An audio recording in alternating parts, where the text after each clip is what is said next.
There are three F2L cases that have both pieces in their slot, but the edge is flipped. These are normally really bad cases, but they're much better if you know how to deal with them properly, which is what I'm going to teach you in this video. The best thing that you can do for any of these pairs is use a preventative approach. What that means is that you get rid of the case while you're solving a different pair. For this case, we have this pair which needs to be solved into the back left, and we have one of these cases in the front right. Instead of solving this pair like this with LNU moves, what you can do is use this front right slot to connect them, which takes this pair out of the slot. Then you insert that pair, and you're left with a much easier case for your last F2L pair. But if you can't do something like that, then your best bet is to use one of the algs that I'm about to show you. Let's go through the cases one by one.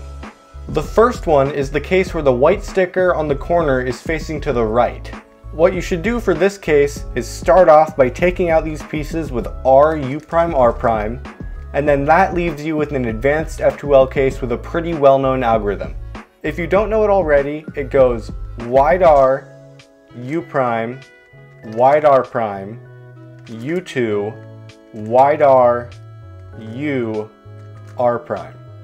One of the best things about this alg is that it works really well from any angle.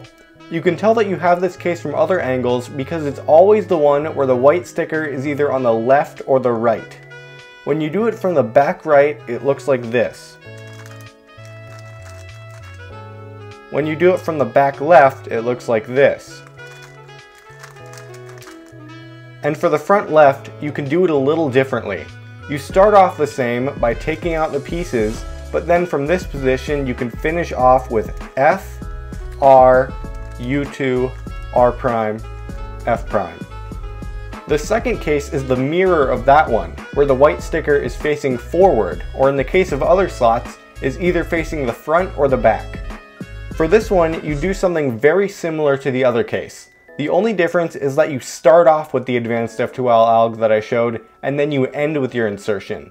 So for the front right, it would be wide R, U prime, wide R prime, U2, wide R, U, wide R prime, R, U, R prime.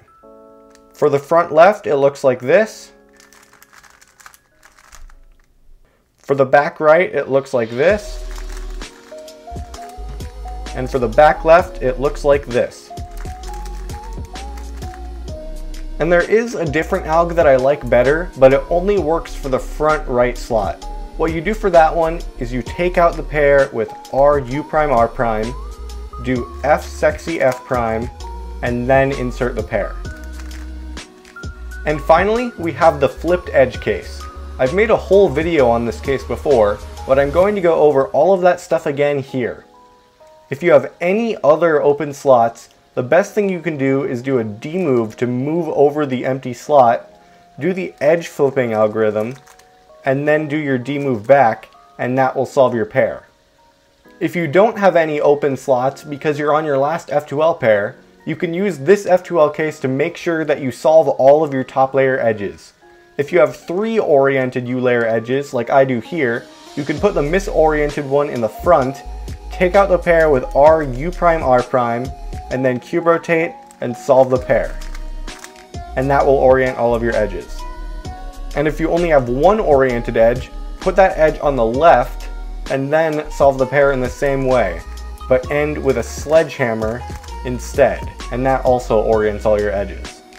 And modifying where you put the oriented edge depending on what slot you have the case in is pretty intuitive, so I'll let you figure that out on your own. Some people like to do Advanced F2L algorithms for the flipped edge case instead. I've always thought that those algs make look ahead too difficult, but since you'd only ever need to solve that case on its own when it's your last F2L pair, feel free to do whichever is faster for you. And on the same theme, you might think that doing intuitive solutions for the first 2 pairs, where you just take out the pieces and then solve it from there, are better for look ahead than the algorithms I showed. If that's the case for you, you'd prevent the case when possible, do the intuitive solution when it's not your last F2L pair, and then do the alg when it is your last F2L pair. So thank you guys for watching this video. Let me know in the comments what other types of F2L cases I should make videos about. And of course, make sure to subscribe and ring the bell. I'll see you guys next time, and I hope you have an awesome day. This is Brody, signing out.